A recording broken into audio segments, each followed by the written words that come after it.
We're supposed to find the asymptotes and intercepts and then graph. So we'll start with the first thing they asked for, the asymptotes.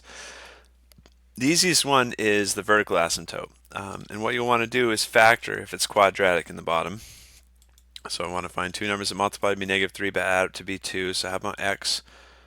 How about x plus 3 and x minus 1? 3 times negative 1 makes negative 3. 3 plus negative 1 makes positive 2. So that's our pair. And you'll always want to factor because you might lose a vertical asymptote. If this is an x plus 2, then these would cancel out and you only have one vertical asymptote. Okay, but in this case I have two vertical asymptotes. I have vertical asymptotes at x equals negative 3 and at x equals 1. And the horizontal asymptote.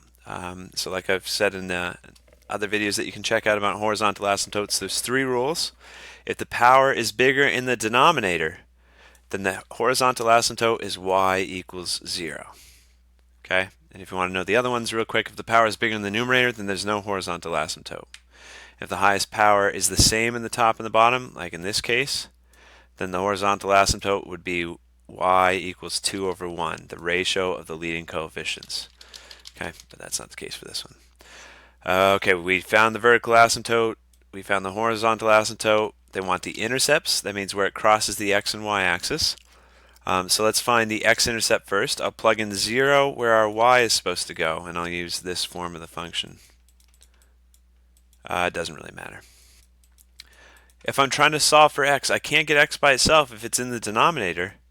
So what I'm going to do is I'm going to multiply both. Oh, this is a 1. Sorry. I'm going to multiply both sides of the equation by x plus 3 times x minus 1. That's a fair move if I do it to both sides, right? Because I'm keeping it balanced. I've got to multiply all this times 0, so that just makes 0. And then all this times all this stuff on bottom, those cancel out and leaves us with just x plus 2. And so I can finish solving. I get x equals negative 2. So that is the x-intercept. The x-intercept, it crosses it's at negative 2 on the x, 0 on the y is the full point. Right? To find the x-intercept, you plug in 0 in for y and solve. For the y-intercept, it's easier. You just plug in 0 in for x and then solve for y. So if I plug in a 0 in here, I'm going to have 2 in the numerator and negative 3 in the denominator. So negative 2/3 is my y-intercept. And now they want us to graph. Probably next they're going to want us to give them money. At x equals 1, we have a vertical asymptote. I'm going to draw a dotted line to remind myself. At x equals negative 3, we have a vertical asymptote. Now, the question is, if it's a vertical asymptote, does it look like this? Or it could look like this? Or it could look like this? Or it could look like this, right? So to figure out which way the asymptote is going to be looking, you want to plug in some test numbers. Okay, so the vertical asymptote is happening at x equals negative 3. Well, what did I get for an x value if I plug in negative 4? And so you can pick whatever test value you want. It doesn't have to be negative 4, just something to the left. If I plug in negative 4 into the numerator, I've got negative 2 left over. Negative 4 squared is 16. 16 plus negative 8 is 8. 8 minus 3 is 5.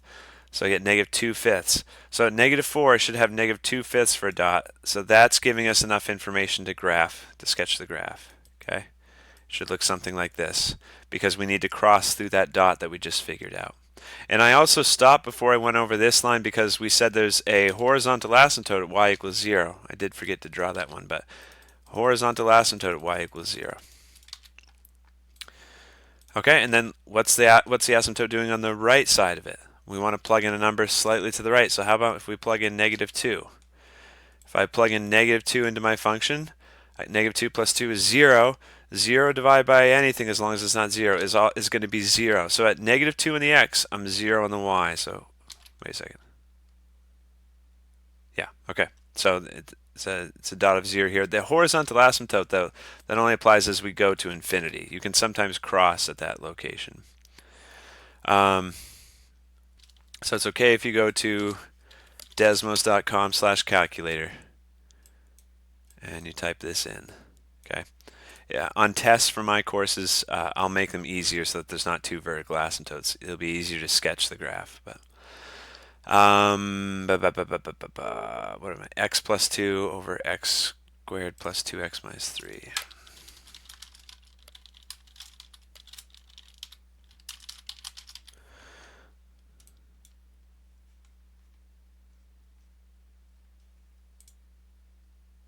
Plus 2x minus 3. I got those backwards. I was like, well, there's no asymptotes. What did I do wrong?